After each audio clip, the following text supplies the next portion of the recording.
السلام علیکم ورحمۃ اللہ وبرکاتہ۔ ان الحمد للہ نحمده ونستعینه ونستغفره ونعوذ باللہ من شرور انفسنا ومن سیئات اعمالنا من يهده اللہ فلا مضل له ومن يضلله فلا هادی له واشهد ان لا الہ الا اللہ وحدہ لا شریک له واشهد ان محمدا عبده ورسوله اما بعد فقد قال اللہ تعالی اعوذ باللہ من الشیطان الرجیم واتقوا اللہ ویعلمکم اللہ۔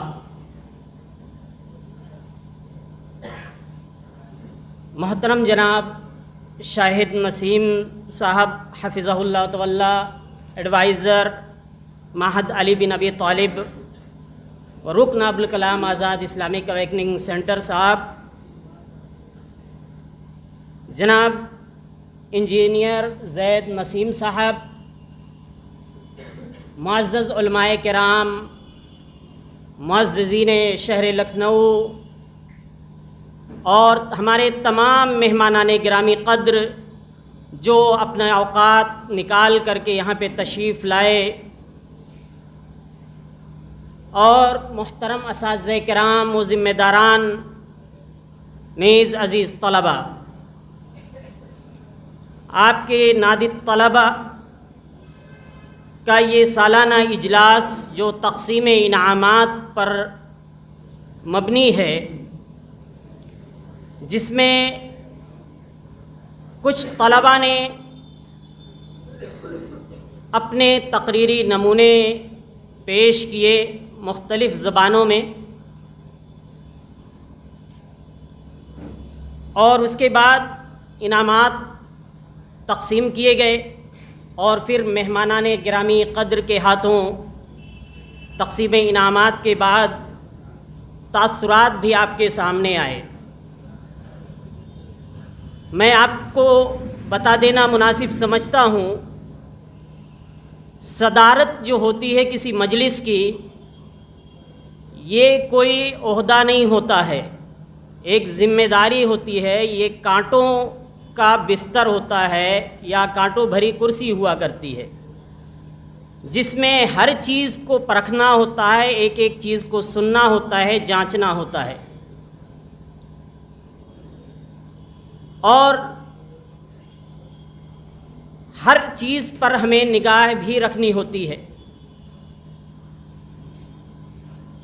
لہذا آج جو باتیں میں آپ کے سامنے صدارتی خطاب کے طور پہ پیش کروں گا وہ 3 طرح کی ہوں گی۔ ایک تو وہ جو طلباء کے تعلق سے ہیں کہ طلباء نے جنہوں نے پروگرام میں شرکت کی، انعامات حاصل کیے، لائق مبارکباد ہیں وہ طلباء، اور جو طلباء شریک کے مقابلہ ہوئے لیکن کسی وجہ سے انہیں انعامات نہیں مل سکے، انہیں مایوس نہیں ہونا چاہیے، کیونکہ آپ نے جو مقابلے میں شرکت کی ہے، اسٹیج پر آ کے کھڑے ہو جانا، کھڑے ہو کر کے اپنی باتیں لوگوں کے سامنے پیش کر لے جانا، یہی آپ کا سب سے بڑا انعام ہے، کیونکہ آپ سیکھنے کے لیے آئے ہیں، اور مقصد ہے کہ آپ سیکھ کر کے لوگوں کے درمیان اپنی بات کہنے کا ہنر اور سلیقہ ہو، اور دلوں کے اندر اپنی بات اتار سکیں، جس کے ذریعہ دین کی نشر و اشاعت کا کام انجام دے سکیں۔ آپ کے یہاں آنے کا اور مسابقے میں شرکت کا اصل مقصد انعام نہیں ہے، آپ کے مسابقے میں شرکت کا اصل مقصد اپنے آپ کو آگے کی زندگی کے لیے تیار کرنا ہے،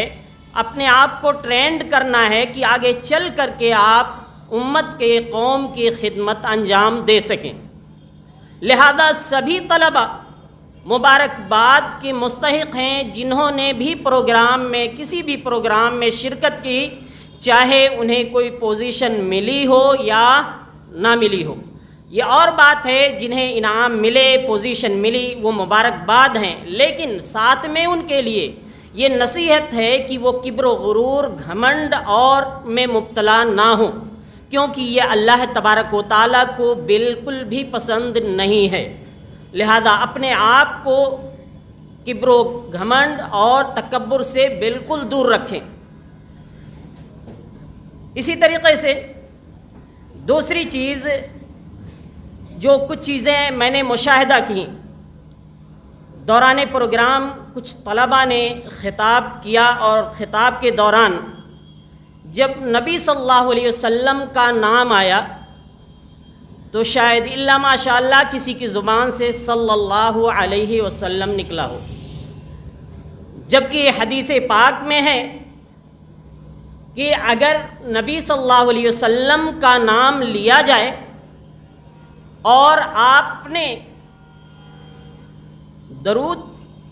یعنی صلی اللہ علیہ وسلم نہیں پڑھا تو لعنت بھیجی گئی ہے اس شخص پر۔ تو ذرا سوچیے، اگر آپ اس طریقے کو نہیں اپنا رہے ہیں، حدیث پر عمل نہیں کر رہے ہیں، تو آپ کے علم کا مقصد ضائع ہو رہا ہے۔ آپ کا منہج، آپ کا طریقہ،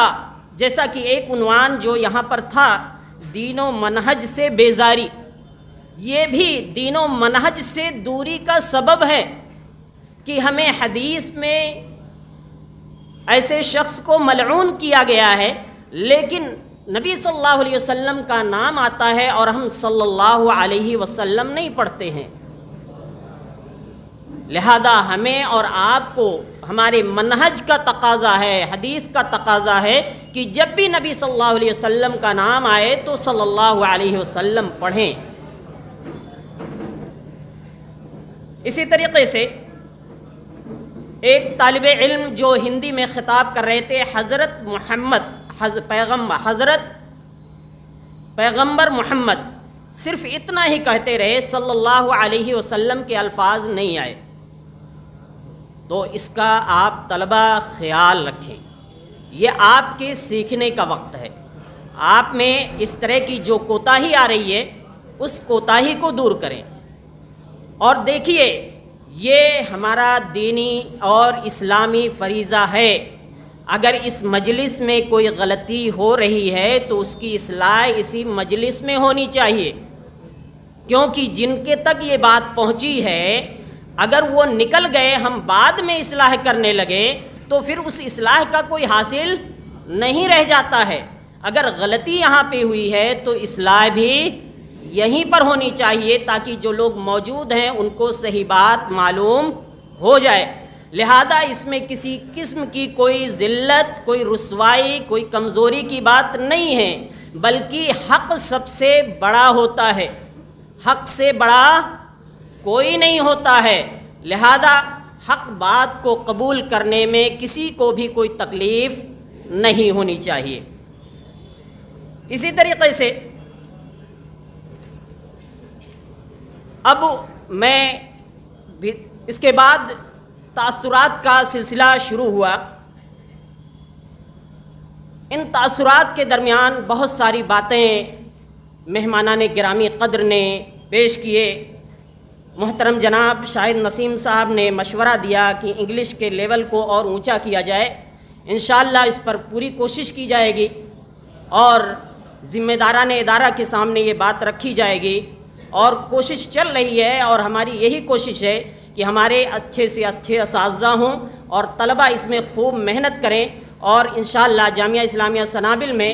کچھ دنوں کے بعد وہاں کا مسابقہ شروع ہو رہا ہے نادی کا، اور اس مسابقے میں اپنے معزز رکن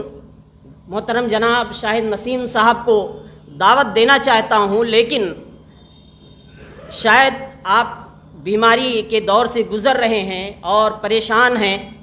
لیکن اگر اللہ تبارک و تعالیٰ صحت و تندرستی سے نوازے تو آپ ضرور تشریف لائیں۔ ہماری اس مجلس میں ہمیں بہت خوشی ہوگی انشاءاللہ۔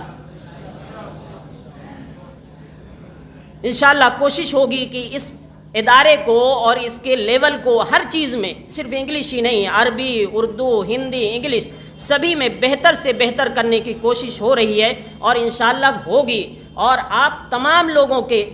تعاون سے انشاءاللہ یہ ساری چیزیں انجام پائیں گی انشاءاللہ۔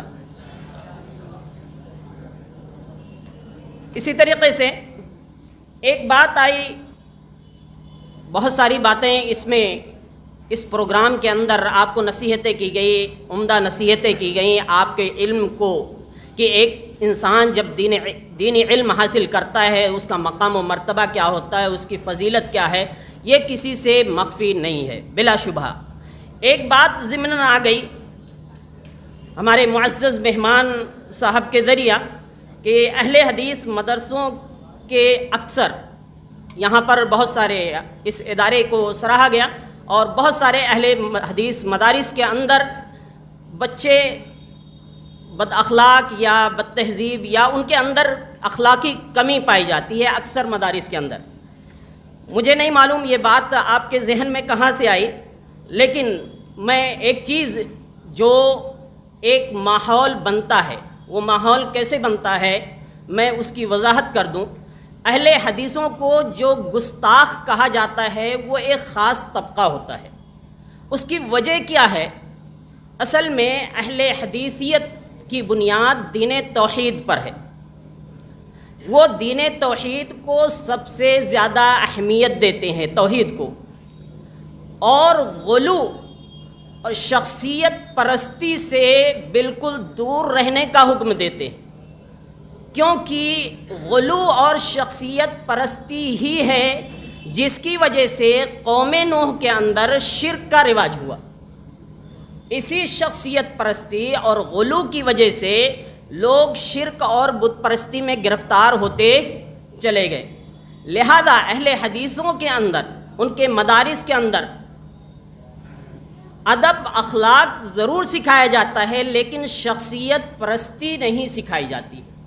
غلو نہیں سکھایا جاتا ہے، جس کی وجہ سے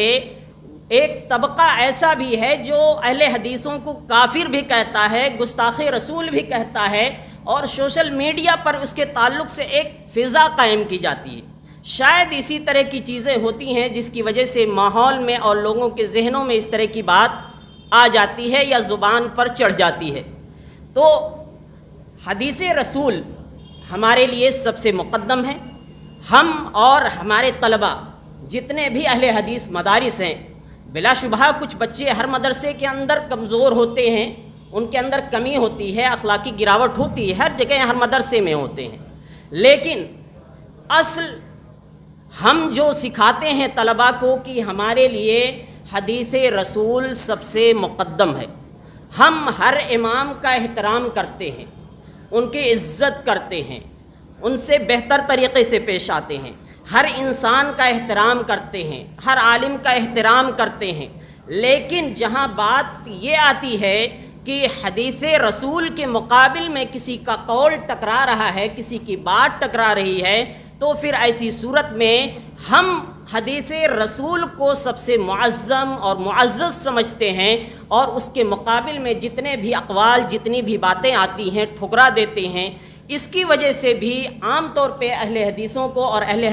حدیث مدارس کے اندر زیر تعلیم طلباء کو گستاخ کہا جاتا ہے، بد اخلاق کہا جاتا ہے۔ یہ عام ایک عمومی فضا ہے جو ماحول میں پیدا ہوتی ہے،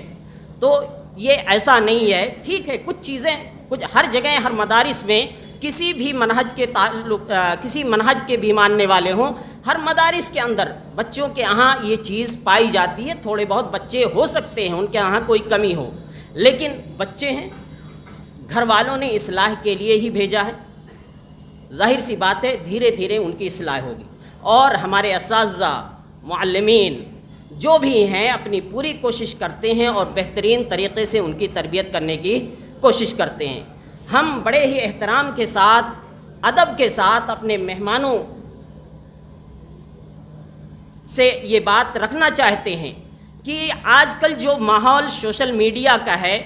اس کے ذریعہ ایک غلط قسم کی فضا ہموار کی جاتی ہے، لہذا حقیقت تک رسائی بہت ہی ضروری ہے۔ اس میں نہ تو کسی کی توہین ہے، نہ ہی کسی کی تذلیل ہے۔ ہمارے لیے سب معزز ہیں، سب مکرم ہیں، باعزت ہیں۔ ہم اپنے دل کی گہرائیوں سے سب کی عزت کرتے ہیں، سب کا ادب کرتے ہیں، جو ہمارے بڑے ہیں، بزرگ ہیں، ہم ان کا احترام کرتے ہیں، دل سے ان سے پیار کرتے ہیں، ہمیں کسی سے کوئی اعتراض نہیں ہے۔ لیکن جہاں بات منہج کی آئے گی، جہاں بات اصول کی آئے گی، تو ایسی صورت میں منہج اور اصول کا ہم سودا نہیں کر سکتے ہیں۔ اس کے بعد میں اپنے طلباء کو خطاب کروں گا، اور طلباء کے ساتھ اس میں عمومی انداز میں سبھی لوگ شریک ہوں گے۔ عزیز طلباء، آپ دینی علم حاصل کر رہے ہیں۔ آپ کے سامنے میں نے قرآن کریم کی ایک چھوٹی سی ایک آیت کا چھوٹا سا ٹکڑا پیش کیا، جس میں اللہ تعالیٰ نے فرمایا واتقوا اللہ ویعلمکم اللہ، اللہ تعالیٰ سے ڈرو، اللہ تعالیٰ تمہیں تعلیم دے گا، علم دے گا، سیکھ سمجھ فہم عطا کرے گا۔ کیسے؟ جب اللہ تعالیٰ سے ڈرو گے، تقوی اختیار کرو گے، پرہیزگاری اختیار کرو گے۔ لہذا ایک طالب علم کے لیے ضروری ہے کہ وہ اللہ تبارک و تعالیٰ کا تقوی، اللہ تعالیٰ کا خوف، اللہ تعالیٰ کی اپنے اندر پرہیزگاری، برائیوں سے بچنا، نیک کام کرنا، اچھے اعمال انجام دینا، اس کو ہر طالب علم لازم پکڑے، کیونکہ اللہ تعالیٰ نے فرمایا وَيُعَلِّمُكُمُ اللَّهُ کہ جب اللہ تعالیٰ سے ڈرو گے، تقوی اختیار کرو گے، تو ایسی صورت میں اللہ تعالیٰ تمہیں علم سے نوازے گا، جو تمہارے لیے تمہاری آخرت کو بنائے گا، جو علم تمہیں سیدھا راستہ دکھائے گا۔ لہذا ایک طالب علم کے لیے تقوی نہایت ہی ضروری ہے، اور یہ تقوی اس کے علم کے لیے معاون و مددگار ہے۔ دوسری چیز اخلاص۔ آپ جب علم حاصل کر رہے ہیں، آپ کے دل میں اخلاص ہونی چاہیے۔ اخلاص کیا ہے؟ یعنی یہ علم آپ اس لیے حاصل نہ کر رہے ہوں کہ اس کے ذریعہ آپ دولت کمائیں گے، اس کے ذریعہ آپ تاجر بنیں گے۔ یہ علم دین پر چلنے کے لیے ہو، یہ علم دین سکھانے کے لیے ہو، یہ علم لوگوں کو گمراہی سے بچانے کے لیے ہو، آپ اس مقصد سے اس علم کو حاصل کریں۔ اگر آپ کا یہ مقصد نہیں ہے، اگر دنیا داری مقصد ہے، تو رسول اکرم صلی اللہ علیہ وسلم کی یہ حدیث یاد رکھیں۔ آپ صلی اللہ علیہ وسلم نے فرمایا من تعلم علما مما یبتغى به وجہ اللہ، کہ جس نے وہ علم حاصل کیا جس علم کے ذریعہ اللہ تعالیٰ کی رضا مندی تلاش کی جاتی ہے، لیکن وہ اس علم کو حاصل اس لیے کر رہا ہے تاکہ دنیا کو حاصل کر لے، تو یاد رکھے ایسا شخص قیامت کے دن جنت کی بو بھی نہیں پائے گا۔ لم یرح رائحۃ الجنہ، جنت کی بو بھی قیامت کے دن وہ شخص نہیں پائے گا۔ لہذا تمام طلباء یہ بات ذہن میں بسا لیں کہ آپ جو علم حاصل کر رہے ہیں، آپ کے دل میں اخلاص ہونی چاہیے، اللہ تعالیٰ کی خاطر، اللہ کو راضی کرنے کے لیے، اللہ کو خوش کرنے کے لیے یہ علم حاصل کریں۔ دوسری چیز، آپ کی نیت درست ہونی چاہیے۔ اگر نیت درست ہے، کیونکہ آپ اگر کوئی عمل کر رہے ہیں، کوئی قول ہے ساتھ میں عمل نہیں، یا قول و عمل ہے ساتھ میں نیت نہیں، یا قول و عمل اور نیت بھی ہے لیکن وہ قول و عمل اور نیت رسول اکرم صلی اللہ علیہ وسلم کے بتائے ہوئے طریقے کے مطابق نہیں ہے، کتنی بھی اچھی نیت ہو وہ نیت کام نہیں آ سکتی ہے۔ اس کے اچھے ہونے کے لیے ضروری ہے کہ وہ رسول اکرم صلی اللہ علیہ وسلم کی سنت کے مطابق ہونی چاہیے،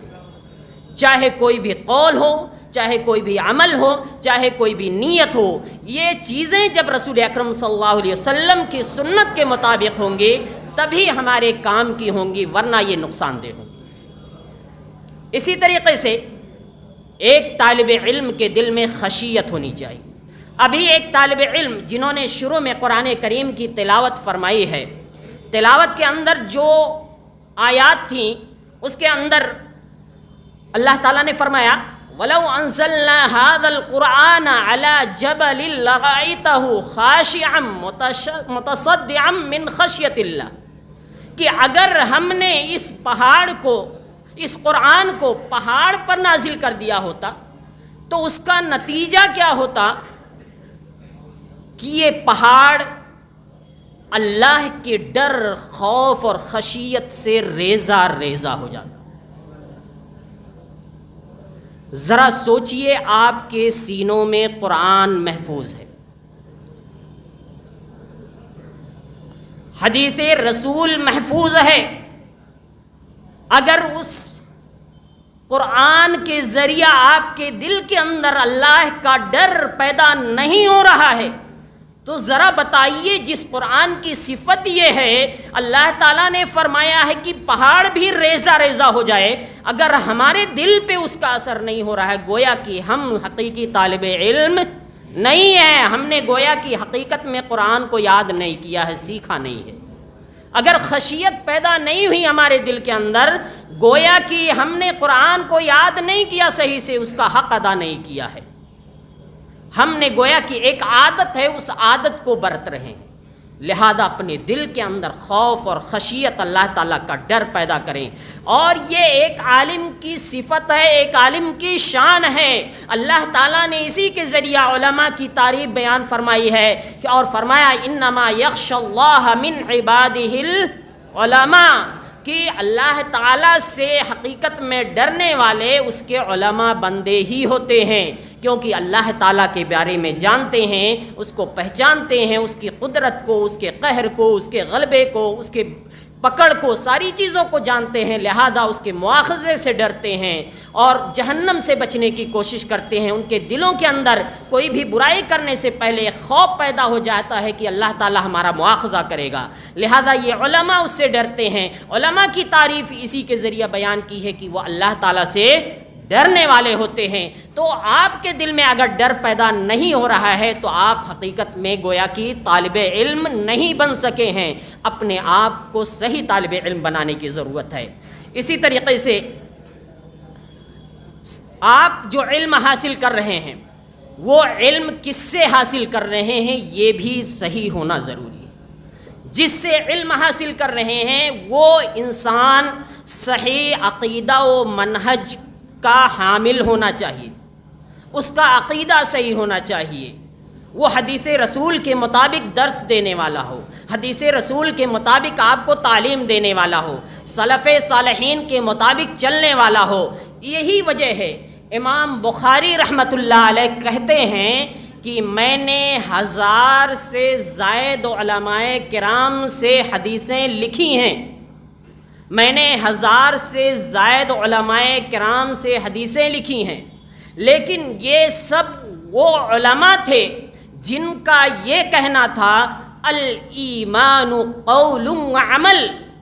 کہ ایمان صرف زبان سے کہہ دینے کا نام نہیں ہے، بلکہ ایمان قول کے ساتھ عمل کرنے کا نام ہے، کہ آپ بات کو کہہ بھی رہے ہیں، اس کا اقرار بھی کر رہے ہیں، اور اعضاء و جوارح کے ذریعہ، اپنے اعضاء کے ذریعہ اس پر عمل بھی کر رہے ہیں۔ کہ جو علماء اس بات کے قائل تھے میں نے صرف انہی سے حدیثیں لکھی ہیں، علم کو لیا ہے، اور جو صرف یہ کہتے تھے کہ الایمان قول،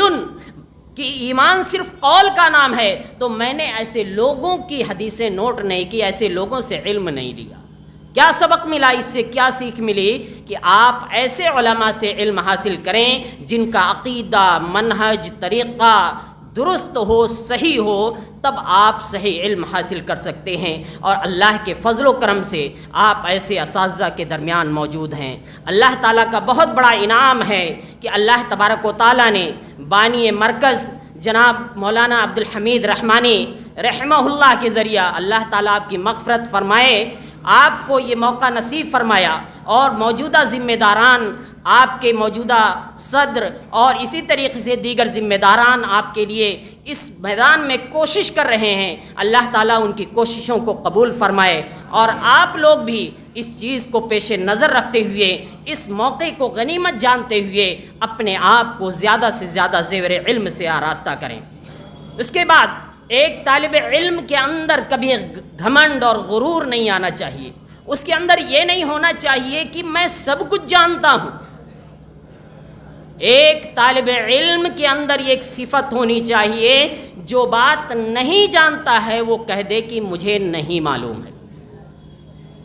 جو بات نہیں جانتا ہے وہ کہہ دے مجھے نہیں معلوم ہے. عبداللہ بن مسعود رضی اللہ تعالیٰ عنہ کی حدیث ہے صحیح بخاری کے اندر، کہتے ہیں فَإِنَّ مِنَ الْعِلْمِ أَن يَقُولَ لِمَا لَا يَعْلَمُ لَا أَعْلَمُ، کہ یہ علم ہے کہ اگر کوئی شخص کوئی بات نہیں جانتا ہے تو اس کے بارے میں یہ کہے کہ میں نہیں جانتا ہوں.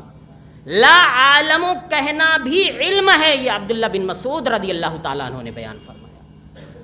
اسی طریقے سے عمر بن خطاب رضی اللہ تعالیٰ عنہ بیان فرماتے ہیں من سرہ ان یکون عالما فقیہا، جسے یہ بات پسند آئے، خوش کرتی ہے کہ وہ عالم اور فقیہ بنے، فَلْيَقُلْ كَمَا قَالَ جُبَيْرِ بْنُ مُطْعِمٍ، تو وہ بھی ویسے ہی کہے جیسے کہ جبیر بن مطعم نے کہا. سُئِلَ عَمَّا لَا يَعْلَمُ فَقَالَ اللَّهُ أَعْلَمُ، آپ سے پوچھا گیا جس چیز کے بارے میں وہ چیز آپ نہیں جانتے تھے تو آپ نے کہا اللہ اعلم، کہ اللہ بہتر جانتا ہے، مجھے نہیں معلوم ہے. لہذا ایسے لوگ معاشرے میں ملیں گے، سوشل میڈیا پر ملیں گے، ہر بات میں فتویٰ دیتے رہیں گے. علم نہیں ہے، ہر مسئلے کا جواب دینا لازمی سمجھتے ہیں، ضروری سمجھتے ہیں. ایسے لوگوں سے ہوشیار رہنا، ایسے لوگوں سے بچنا ضروری ہے، کیونکہ یہ فتنہ ہے. عبداللہ بن مسعود رضی اللہ تعالیٰ عنہ جیسے عالم صحابی کہہ رہے ہیں کہ یہ علم ہے کہ اگر کوئی بات نہیں جان رہا ہے تو وہ کہے کہ میں نہیں جانتا. لہذا آپ بھی اس کو لازم پکڑیں، اس کو سمجھ کے رہیں. ایک طالب علم ہونے کے ناطے آپ کو چاہیے کہ لغو و لعب، بیکار کی چیزوں سے خود کو دور رکھیں، خود کو بچائیں رکھیں. یہ سوشل میڈیا کا دور ہے. یہاں آپ مدرسے سے باہر نکلیں گے، طرح طرح کے زیبائش، آرائش، فتنے، طرح طرح کی چیزیں آپ کو نظر آئیں گی جو آپ کی نظروں کو پھیریں گے، آپ کو گمراہ کرنے کی کوشش کریں گے. لیکن ایسے میں لازم اور ضروری ہے کہ آپ ایسی چیزوں سے اعراض کریں، ایسی چیزوں سے بچیں. ایک طالب علم کے لیے یہ ضروری ہے، ورنہ وہ صحیح معنوں میں علم حاصل نہیں کر سکتا ہے، کیونکہ یہ اچھے لوگوں کی پہچان ہے. قرآن کریم کے اندر اللہ تعالیٰ نے فرمایا وَإِذَا مَرُّوا بِاللَّغْوِ مَرُّوا كِرَامًا، کہ جب وہ کسی لغو اور لہو لعب کی مجلس سے یا ایسی جگہوں سے گزرتے ہیں جہاں پہ لغو ہو رہا ہو، یعنی چیزیں ہو رہی ہوں، تو وہ بڑے ہی شریفانہ انداز میں بچ کر کے اس چیز سے دور رہ کر کے ہٹ کر کے نکل جاتے ہیں، اس میں پڑتے نہیں ہیں. اور نبی پاک صلی اللہ علیہ وسلم نے فرمایا من حسن اسلام المرء ترکہ ما لا یعنی، کہ انسان کے اسلام کی بہتری اسی میں ہے کہ ایسی چیزوں کو ترک کر دے جس کا اس سے کوئی تعلق نہیں ہے.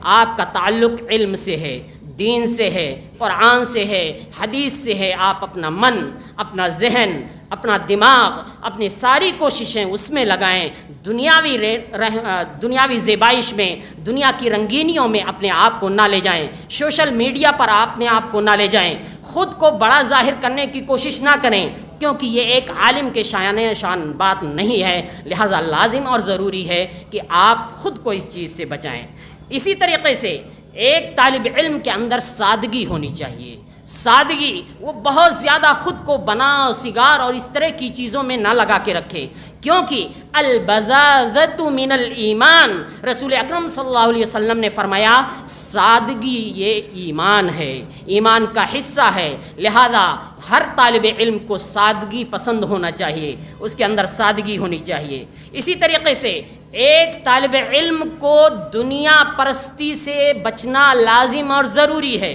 اسے دنیا پرستی کا شکار نہیں ہونا چاہیے. دنیا کی چیزوں میں گرفتار نہیں ہونا چاہیے۔ اس کا اصل مقصد دین اور دین کا حصول اور لوگوں میں نشر و اشاعت ہونی چاہیے۔ اس کا مطلب یہ نہیں کہ آپ اپنی روزی روٹی حاصل نہ کریں لیکن دین کو اس کا وسیلہ نہ بنائیں، بلکہ دیگر جو ذرائع آپ کے لیے ہیں آپ اپنی روزی روٹی کا بندوبست کریں، لیکن دین کو دنیا طلبی کا ذریعہ نہ بنائیں، کیونکہ رسول اکرم صلی اللہ علیہ وسلم نے فرمایا کہ جس کا مقصد رسول اکرم صلی اللہ علیہ وسلم نے فرمایا